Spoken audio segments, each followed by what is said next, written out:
ഖബറിൽ നിന്നൊരു കത്ത്. ഹലോ ചങ്ങായിമാരെ, നിങ്ങൾക്ക് എല്ലാവർക്കും എന്നെ അറിയുമായിരിക്കുമല്ലേ? എൻ്റെ പേര് മുഹമ്മദ് ഷഹബാസ് കെ. താമരശ്ശേരിയിലെ ചുങ്കമാണ് എൻ്റെ സ്വദേശം. MJ ഹയർ സെക്കൻഡറി സ്കൂളിൽ 10ാം ക്ലാസ് വിദ്യാർത്ഥിയായിരുന്ന ഞാൻ. എനിക്ക് 15 വയസ്സായിരുന്നു. വീട്ടിൽ ഉപ്പയും ഉമ്മയും ചെറിയ 3 അനിയന്മാരുമാണ്. എൻ്റെ ഉപ്പ പ്രവാസിയായിരുന്നു. എല്ലാവരുടെയും പോലെ തന്നെ വീടെന്ന സ്വപ്നം കൊണ്ട് എൻ്റെ ഉപ്പയും ഒരു ചെറിയ വീടിൻ്റെ ചിത്രം മനസ്സിൽ വരച്ചിട്ടു. വീടിൻ്റെ പണി തുടങ്ങി ഏകദേശം പകുതി പണിയായപ്പോഴാണ് കൊറോണ വന്നത്. പാവം എൻ്റെ ഉപ്പ അത്യാവശ്യം കുറച്ച് കടങ്ങളായിട്ടാണ് നാട്ടിൽ വന്നത്. പിന്നെ പറയണ്ടല്ലോ, ആകെ സാമ്പത്തിക പ്രതിസന്ധി. വീടാണെങ്കിൽ ജപ്തിക്കും. അങ്ങനെ എൻ്റെ ഉപ്പയുടെ ഒരു ചങ്ങായിൻ്റെ കയ്യിൽ നിന്നും ക്യാഷ് വാങ്ങി ലോൺ അടച്ചു. ഞങ്ങളുടെ വീട് വിൽക്കാൻ തീരുമാനിച്ചു. ഇപ്പോൾ ഞങ്ങൾ ഒരു വാടക വീട്ടിലാണ് കഴിയുന്നത്. വീട്ടിൽ സാമ്പത്തിക പ്രതിസന്ധികൾ അങ്ങനെ ഒന്നും പോയും ഇരുന്നിരുന്നെങ്കിലും എൻ്റെ ഉപ്പാക്കും ഉമ്മാക്കും എന്നിലായിരുന്നു മുഴുവൻ പ്രതീക്ഷയും. മൂത്ത മകൻ എന്ന സ്ഥാനത്ത് നിന്ന് ഞാനും അവർക്ക് നല്ല സമാധാനം നൽകിയിരുന്നു. ഓർക്ക് എന്നെയും എനിക്ക് ഓരെയും വളരെ ഇഷ്ടമായിരുന്നു. ഞങ്ങൾ മക്കൾക്ക് ഒരു കുറവും എൻ്റെ ഉപ്പയും ഉമ്മയും വരുത്തിയിട്ടില്ല. എൻ്റെ മാമന്മാരെ വിളിച്ച് നിനക്ക് പഠിക്കണം എന്ന്, നല്ല ജോലി വാങ്ങണമെന്നുമൊക്കെ ഞാൻ പറഞ്ഞിരുന്നു. അവരും നല്ല സപ്പോർട്ടായിരുന്നു. സത്യം പറയാലോ, എൻ്റെ പാവം ഉപ്പയുടെ കഷ്ടപ്പാട് കണ്ടിട്ട് മാത്രമാണ് കേട്ടോ അങ്ങനെ ഒരു ലക്ഷ്യം എന്നിൽ ഉടലെടുത്തത്. പിന്നെ എനിക്ക് ഏറ്റവും ഇഷ്ടം എൻ്റെ ഉമ്മാനെയും ഉപ്പാനെയും അനിയന്മാരെയുമാണ്. ഓരാണ് എൻ്റെ എല്ലാം. ഓർക്ക് വേണ്ടിയാണ് ഞാൻ ജീവിച്ചത്. ഞാനൊരു ഫുട്ബോൾ ഭ്രാന്തനായിരുന്നു. പക്ഷേ 10ാം ക്ലാസ് തുടങ്ങിയപ്പോൾ ഞാൻ എല്ലാത്തിൽ നിന്നും പതിയെ പതിയെ പിന്മാറി. പഠിത്തത്തിൽ മാത്രമായി എൻ്റെ മുഴുവൻ ശ്രദ്ധയും. പഠിക്കണം, ജോലി വാങ്ങണം, ഉപ്പാക്കും ഉമ്മാക്കും അനിയന്മാർക്കും താങ്ങും തണലും ആവണം, അത്രയേ ഉണ്ടായിരുന്നുള്ളൂ എൻ്റെ മനസ്സിൽ. അങ്ങനെ ഞാൻ നന്നായി പഠിച്ചു, നല്ലോണം പരിശ്രമിച്ചു. അറിയാത്ത കാര്യങ്ങൾ എൻ്റെ ടീച്ചേഴ്സിനോട് ചോദിച്ച് മനസ്സിലാക്കി. പ്രീ മോഡൽ എക്സാമും മോഡൽ എക്സാമും ഒക്കെ എഴുതി എൻ്റെ SLC പരീക്ഷ എഴുതാൻ തയ്യാറായി ഇരിക്കുകയായിരുന്നു. ആ ഒരു സമയത്താണ് എൻ്റെ അടുത്ത കൂട്ടുകാരൻ എന്നോട് ഓനെ ചങ്ങായിമാർ തല്ലി എന്ന് പറഞ്ഞത്. നമ്മുടെ ഉറ്റ സുഹൃത്തിനെ ആരെങ്കിലും തല്ലി എന്ന് പറഞ്ഞാൽ നമുക്ക് സഹിക്കുമോ? അതേ ഫീലിംഗ് ആണ് എനിക്കും ഉണ്ടായത്. ഞാൻ ഓൻ്റെ കൂടെ ചോദിക്കാൻ പോയി. പക്ഷേ എനിക്കറിയില്ലായിരുന്നു ഒരു സംഘം ചേർന്ന് എന്നെ കൊല്ലാൻ നിൽക്കുകയാണെന്ന്. ഒരു പക്ഷേ അത് മുന്നേ അറിഞ്ഞിരുന്നെങ്കിൽ ഞാൻ പോകില്ലായിരുന്നു. ഓരെന്നെ കൊന്നാൽ എൻ്റെ കുടുംബത്തിന് പിന്നെ ആരാ ഉള്ളത്? ഞാൻ ചെന്നപ്പോൾ ഓരെന്നെ തല്ലി. എന്തുകൊണ്ടാണ് തച്ചത് അറിയോ? നമ്മുടെ കരാട്ടക്കാർ ഒക്കെ ഉപയോഗിക്കുന്ന നെഞ്ചക്കില്ലേ, അതുകൊണ്ട്. സിനിമയിലൊക്കെ ഞാൻ അത് കണ്ടിട്ടുള്ളൂ. കരുതുന്ന പോലെ ഒന്നുമല്ലട്ടോ, നല്ല വേദനയാ അതിന്. അതും ഓരെൻ്റെ തലയ്ക്കാണ് തല്ലിയത്. എൻ്റെ ജീവൻ അങ്ങ് ശിരസിൽ കയറി. എല്ലാവരും പറയാറില്ലേ കണ്ണീന്ന് പൊന്നീച്ച പാറി എന്നൊക്കെ? അത് ഞാൻ അന്ന് ശരിക്കും അനുഭവിച്ചു. ഞാൻ വേദനയോടെ പൊളയുന്നത് കണ്ട് ഓര് ആനന്ദത്തോടെ നോക്കി നിന്ന്. ഓരോട് കളിച്ചാൽ ഇങ്ങനെ ഇരിക്കും എന്ന മട്ടായിരുന്നു ഓർക്ക്. സഹതാപത്തോടെ നിറഞ്ഞ വേദനയോടെ ഞാൻ അവരെ നോക്കി. ആരുടെയും കണ്ണിൽ ദയയുടെ ഒരു അംശം പോലുമില്ല. ഓർക്ക് എന്നോട് ദേഷ്യമുണ്ടെങ്കിൽ എന്നോട് പറയാമായിരുന്നില്ലേ? ഞാൻ മാറിപ്പോയേനെ. ഞാൻ കരുതിയില്ല അവരുടെ കയ്യിൽ നെഞ്ചക്കും ഇരുമ്പുകട്ടയും കത്തിയും ഒക്കെ ഉണ്ടാകുമെന്ന്. എന്തൊക്കെ പറഞ്ഞാലും ഓരും എൻ്റെ സഹപാഠികളല്ലേ. ഓൽക്കൊക്കെ ജീവിക്കാൻ പൂതിയുള്ളത് പോലെ എനിക്കുമുണ്ടെന്ന് ഓൽക്കറിയില്ലേ? എൻ്റെ കുടുംബത്തിൻ്റെ ഏക ആശ്രയം ഞാനെന്നൊന്നും ഓൽക്ക് അറിയാം. എന്നിട്ടും ഓല് എന്നോട് അങ്ങനെയൊക്കെ ചെയ്തു. സഹിക്കുന്നില്ല കേട്ടോ. അടിയൊക്കെ കഴിഞ്ഞുള്ള ബോധത്തിൽ ഞാൻ എൻ്റെ വീട്ടിലെത്തി. പാവം എൻ്റെ ഉമ്മാക്കും ഉപ്പാക്കും ആ കാഴ്ച സഹിക്കാൻ പറ്റുന്നില്ലായിരുന്നു. അത്രയ്ക്ക് ഇഷ്ടമാണ് ഓൽക്ക്. എനിക്കപ്പോഴും അറിയില്ലായിരുന്നു ദുനിയാവിലെ അവസാന നിമിഷങ്ങളാണ് അതെന്ന്. അറിഞ്ഞിരുന്നെങ്കിൽ ഞാൻ എൻ്റെ ഉപ്പാനെയും ഉമ്മാനെയും അനിയന്മാരെയും കെട്ടിപ്പിടിച്ച് ഓർക്ക് ഓരോ മുത്തം കൊടുത്തേനെ. എൻ്റെ തലയൊക്കെ നന്നായി പെരിക്കുന്നുണ്ടായിരുന്നു. തല വലുതാവുന്ന പോലെയാ എനിക്ക് തോന്നിയത്. പാവം എൻ്റെ ഉമ്മ കുറെ കരയുന്നുണ്ട്. എൻ്റെ കുട്ടിക്ക് ഒന്നും പറ്റരുത് എന്ന് നെഞ്ചത്തടിച്ച് പടച്ചവനോട് കേണപേക്ഷിക്കുന്നുണ്ട്. ഓളുടെ മനസ്സ് വല്ലാതെ നേറുന്നുണ്ടാവും അല്ലേ? എൻ്റെ ഉമ്മയുടെ സമനില തെറ്റിയിട്ടുള്ള പ്രാർത്ഥന കേട്ട് ഒരു നിമിഷം പടച്ചവനക്കും പൂതി ഉണ്ടായിട്ടുണ്ടാവും ഓർക്ക് എന്നെ തിരിച്ചു കൊടുക്കാൻ. പക്ഷേ എൻ്റെ ചങ്ങായിമാർ എൻ്റെ തലക്കല്ലേ തല്ലിയിരിക്കുന്നത്. തലയോട്ടിയിലൊക്കെ പൊട്ട് ഉണ്ടായിട്ടുണ്ട്. ഞാൻ എങ്ങനെ ജീവിക്കാനാണ്? ജീവിതത്തിലേക്ക് തിരികെ വന്നാൽ തന്നെ എൻ്റെ ഉപ്പാക്ക് എന്നെ ചികിത്സിക്കാനൊക്കെ എവിടുന്ന പണം? പാവം എൻ്റെ ഉപ്പ അത് എവിടുന്നേലും ഒക്കെ ഉണ്ടാക്കും. എൻ്റെ ഉപ്പാനെയും ഉമ്മാനെയും കൂടുതൽ ബുദ്ധിമുട്ടിക്കണ്ട എന്ന് കരുതി പടച്ചോം എൻ്റെ ഉപ്പാടെയും ഉമ്മാടെയും ദുആക്ക് മുന്നിൽ കണ്ണടച്ചു. എനിക്ക് ഏറ്റവും പ്രിയപ്പെട്ട എൻ്റെ ഉപ്പയും ഉമ്മയും അനിയന്മാരും കുടുംബങ്ങളും അയൽവാസികളും എൻ്റെ ചങ്ങായിമാരും ഒക്കെ എൻ്റെ ചുറ്റും ഇരുന്ന് കരയാണ്. എല്ലാവരും വന്നിട്ട് ഞാൻ ഏറ്റവും അവസാന യാത്ര പോകാൻ അണിഞ്ഞൊരുങ്ങി കിടക്കുകയാണ്. എൻ്റെ ഉമ്മാനോടും ഉപ്പാനോടും കരയണ്ട എന്ന് പറയാൻ എനിക്ക് കഴിയുന്നില്ലല്ലോ. ഓരെ ഒന്ന് സമാധാനിപ്പിക്കാൻ പോലും പറ്റുന്നില്ല. എൻ്റെ ചങ്ങായിമാരൊക്കെ എന്നെ ഇത്രയധികം സ്നേഹിച്ചിരുന്നു അല്ലേ? നോക്കിയൊക്കെ ഓലൊക്കെ എന്തൊരു കരച്ചിലാണ്. ക്യാമറയും മൈക്കും ഒക്കെ ആയിട്ട് എത്രയധികം ആൾക്കാരാ എൻ്റെ വീട്ടിൽ. ആരോടും ഒന്നും പറയാനും മിണ്ടാനും സമാധാനിപ്പിക്കാനും പറ്റാണ്ട് ഞാൻ അങ്ങനെ കിടക്കുകയാണ്. റിപ്പോർട്ടർമാർ എൻ്റെ ചങ്ങായിമാരോടും ഉപ്പാനോടും ബന്ധുക്കളോടും അയൽവാസികളോടും ഒക്കെ എന്നെക്കുറിച്ച് ചോദിച്ചറിയുന്നുണ്ട്.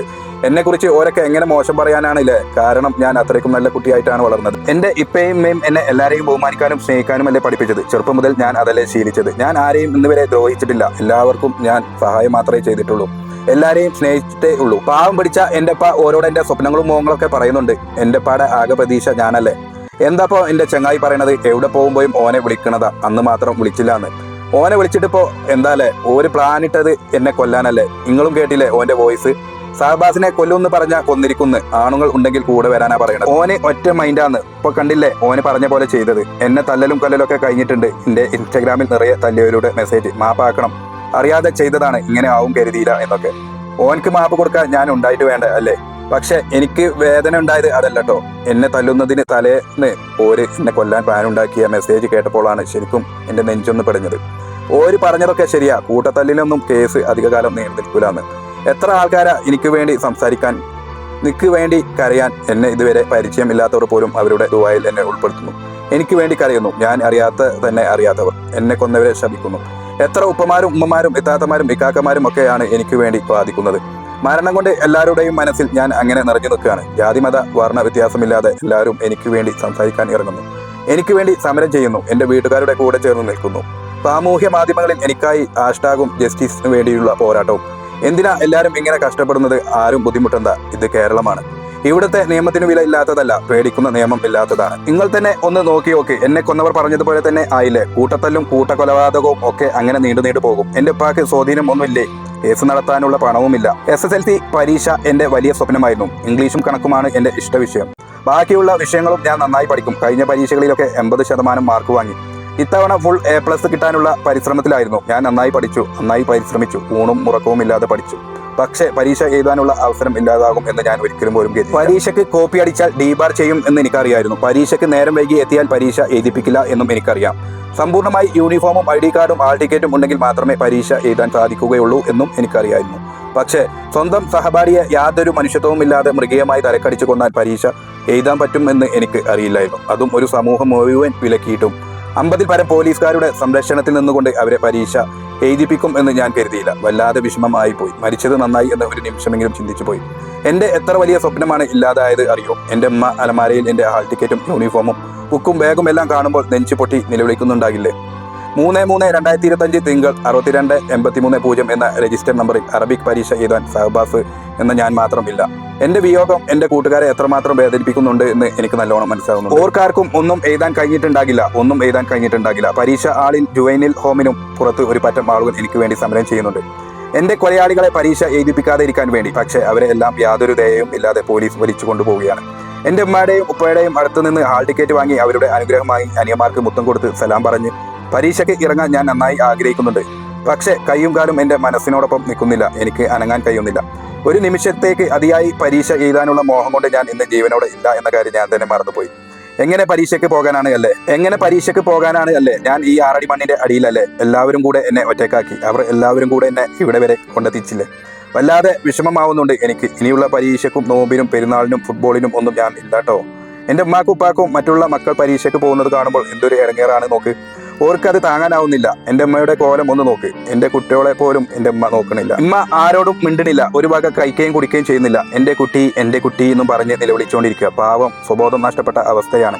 ഇടയ്ക്കിടയ്ക്ക് മയങ്ങി വീഴാണ്. പാവം പിടിച്ചെൻ്റെ ഉപ്പയോ ആളുകളുടെ ചോദ്യങ്ങൾക്ക് മറുപടി കൊടുത്തുകൊണ്ടിരിക്കുകയാണ്. എനിക്ക് വേണ്ടി കുറെ വാദിക്കുന്നൊക്കെ ഉണ്ട്. എന്തിനപ്പാ വെറുതെ നിങ്ങൾ ഇങ്ങനെ ഓരോട് പറയണത്? നിങ്ങൾ വെറുതെ കിടന്ന് തൊണ്ട പൊട്ടിക്കണ്ടപ്പാ. ഓരൊക്കെ നല്ല പണവും സ്വാധീനവും ഉള്ളവരാ. ഓരുടെ മുന്നിലൊന്നും പിടിച്ചു നിൽക്കാൻ നമുക്ക് കഴിയൂല. നിങ്ങൾ ഉമ്മാനെയും കുട്ടികളെയും നന്നായി നോക്കണം. അവർക്ക് ഒരു കുറവും വരുത്തരുത്. കേസും കൂട്ടവുമായി നടക്കാനും അവരുടെ പോലെ പിടിപാടും പണവും ഒന്നും നമുക്കില്ലല്ലോപ്പാ.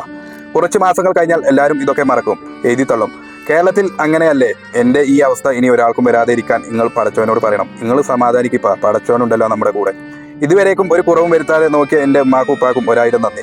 പടച്ചവനെ, എൻ്റെ ഉമ്മാക്കും ഉപ്പാക്കും ക്ഷമ കൊടുക്കണേ. ഇനി നിങ്ങളോടാണ് സുഹൃത്തുക്കളെ എനിക്ക് പറയാനുള്ളത്. അനുഭവം കൊണ്ട് പറയാണ്, ചതിയന്മാരുടെ ലോകമാണ്. സ്നേഹത്തിനും മനുഷ്യന്റെ ജീവന് പോലും യാതൊരു വിലയും കൽപ്പിക്കാത്ത ഒരു സമൂഹത്തിലാണ് നിങ്ങൾ ജീവിക്കുന്നത്. യാതൊരുവിധ കാരണവശാലും ആരുമായി അടിയുണ്ടാക്കാനും വഴക്കിനും പ്രശ്നത്തിനും ഒന്നും പോകണ്ട. നമ്മൾ കരുതുന്നത് പോലെയല്ല ആരും. ലഹരിയും കള്ളിന്റെയും ബോധമില്ലായ്മയിൽ പലരും പലതും ചെയ്തു കൂട്ടുന്നുണ്ട്. പക്ഷെ എൻ്റെ സഹപാഠികൾ എന്നെ അടിച്ചു കൊന്നത് നല്ല സ്വബോധത്തിൽ തന്നെയാണ്. പിന്നെ രുചിച്ചു നോക്കാനും കുടിച്ചു നോക്കാനും പല സാധനങ്ങളുമായി പലരും വരും.